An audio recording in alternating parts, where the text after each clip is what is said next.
Hello! We are getting ready to make our hand studies on a piece of toned paper. The first step is just to tone the paper. You can start with a piece of white paper, but rub a piece of chalk pastel all over the paper to give a nice even tone. This color will serve as a medium value on your value scale, and you'll be adding in darker and lighter values to it as you draw. Next, grab something with your hand, because we want to draw the hand holding something. In the early stages of the drawing, just focus on shapes. You don't need to think about details yet, or even about the light and dark values. Just try to see the big shapes. Look at the relationship of each finger to the object that you're holding, and get the approximate proportions correct, just as you did back when you were drawing your face. There isn't a specific set of rules for how to draw a hand, since everyone's hand is going to be a little bit different, and since the shape of the hand varies a little bit once you grab something. But use your eyes and use your practice, because all of you have been doing observational drawing for a couple weeks now. Once you've got the main shapes down, take your pencil and start identifying where you see darker values in the scene.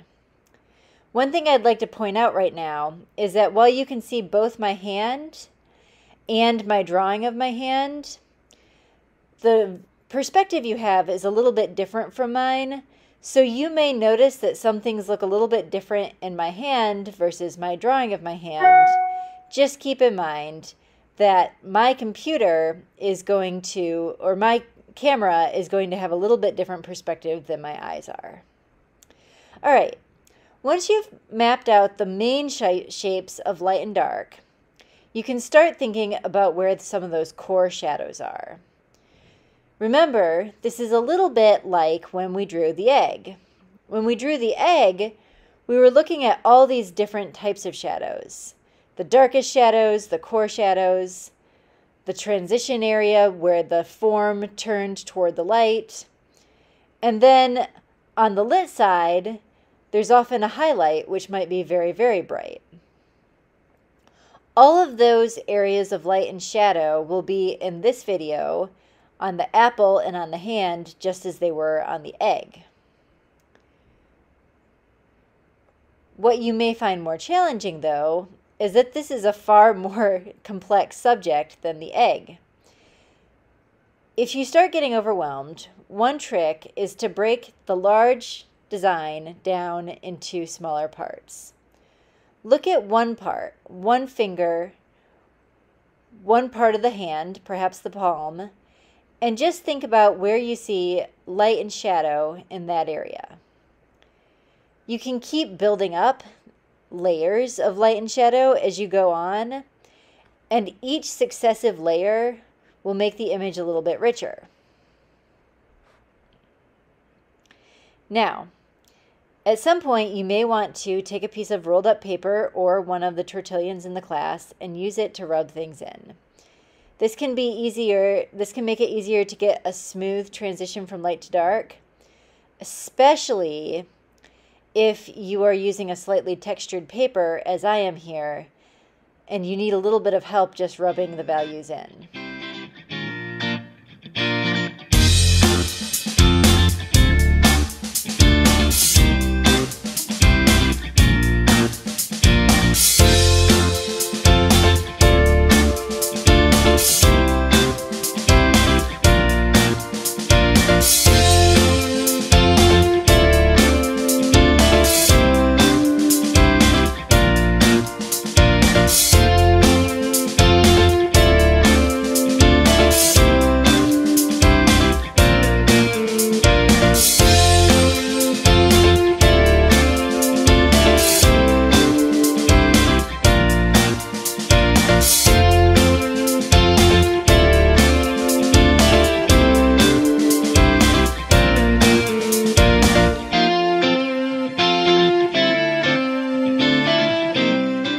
At some point, you may realize that you need to put some lighter values in.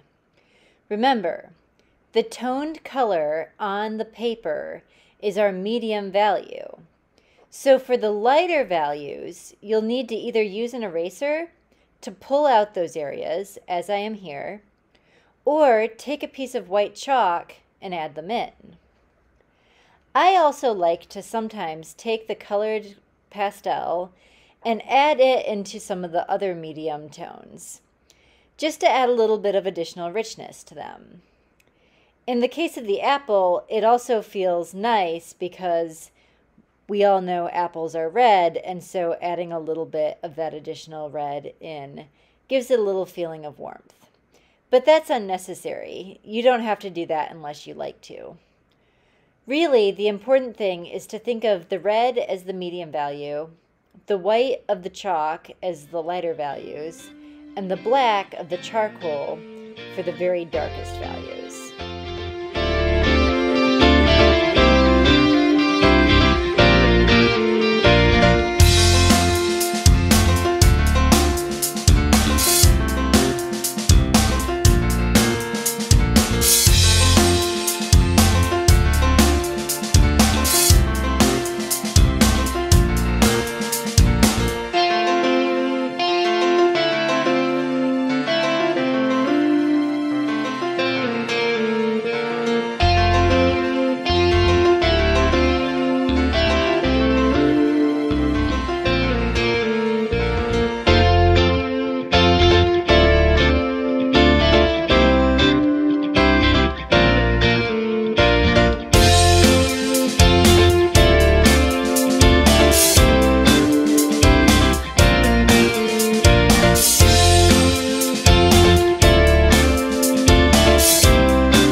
Once you get toward the end, it's okay to spend a little more time on details.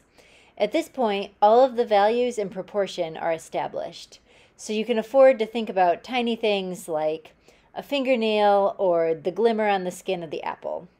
For some of us, these might be some of the most fun parts of the drawing.